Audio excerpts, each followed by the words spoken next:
Hi folks, Simon here. Welcome back to Final Fantasy VIII Remastered. Now in the last video I showed you a setup you could use with Rinoa so that she can basically spam Meteor for stupid amounts of damage, and you can use that little strategy on pretty much any enemy in the game. And I'm going to test it out today on Ultima Weapon. Quite a strong boss in the game, so it should be fun to see how we get on here.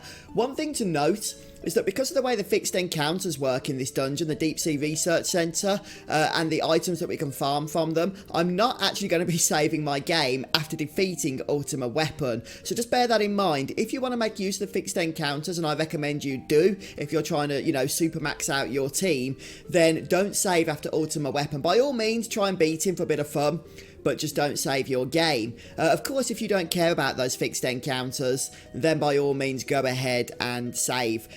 Also, because I already have access to the Guardian Force Eden, as I drew him from Ultima Seer's castle, I won't need to draw him from Ultima Weapon.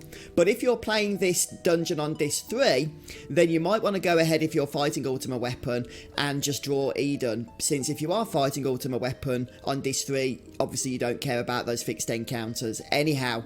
So let's go ahead and get into the fight and see how we get on here.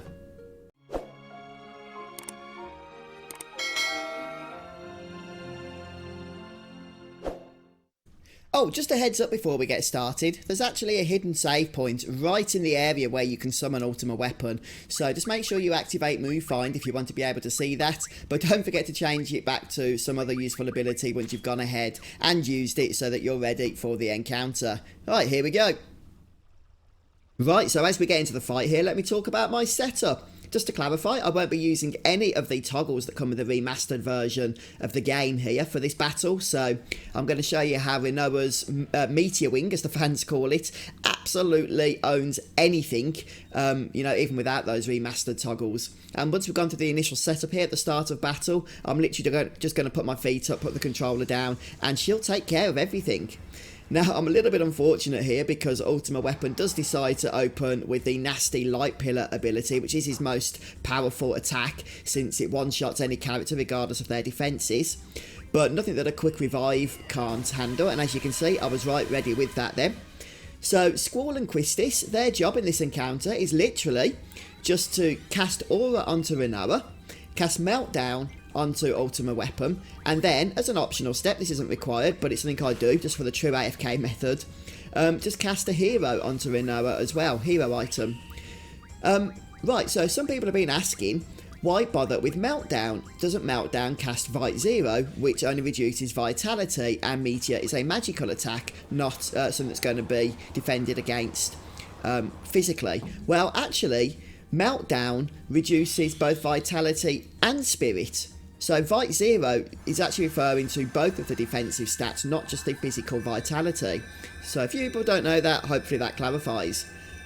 Right, so Squall has gone ahead and cast Aura on Rinoa so that she can use the Angel Wing limit break there. Quistis has cast Meltdown. And what I'm going to do now is throw a hero item onto Rinoa so that she cannot die. And it is true that hero removes Aura, but that's no problem as long as you do it after Rinoa has cast Angel Wing. Even with Aura removed, her limit break is still active and she's going to spam that Meteor repeatedly. You might want to, though I didn't and it's not required, make sure you guard against Quake, earth damage on your characters by sticking Quake onto elemental defense. I didn't bother, he does cast Quake, it's not really an issue.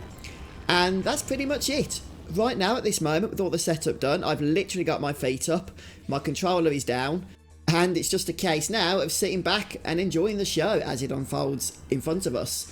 So, at 70,000 points of damage per Meteor cast, as in like for the whole spell, it will take 3 to actually finish Ultima Weapon off. Don't forget to draw Eden if you don't have him, if you're doing this on Disc 3. And if you don't have stocked amounts of it on your characters, then you'll want to make sure you draw Ultima as well, because it's a great opportunity to get that spell if you don't have it by that stage of the game when you fight Ultima for whatever reason. Though you probably will have, at least I had it by the end of Disc 2, I think, 100 Ultima on every character.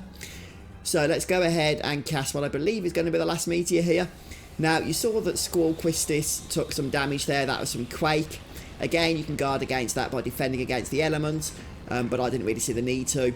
One thing to note as well is that Ultima Weapon can cast Meteor, which is quite a nasty spell to have to take damage of, but it does it fairly rarely in my experience.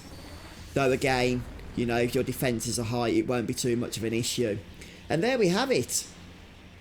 The second major optional boss in the game, the first being Omega, of course. But I did say in the last video that the Meteor Wing ability can be used on pretty much any enemy in the game, so hopefully that shows you just how awesome it actually is in practice. So I hope you guys enjoyed the video. If you did, don't forget to drop a like, and let me know if you managed to defeat Ultima Weapon, even if, just like me, it's only for fun, because I'm going to be reloading without saving here, since I do want to keep access to those fixed encounters. But thanks for stopping by, checking out the content. Hope you enjoyed it. Have a fantastic day, and I'll see you next time. Goodbye, everyone.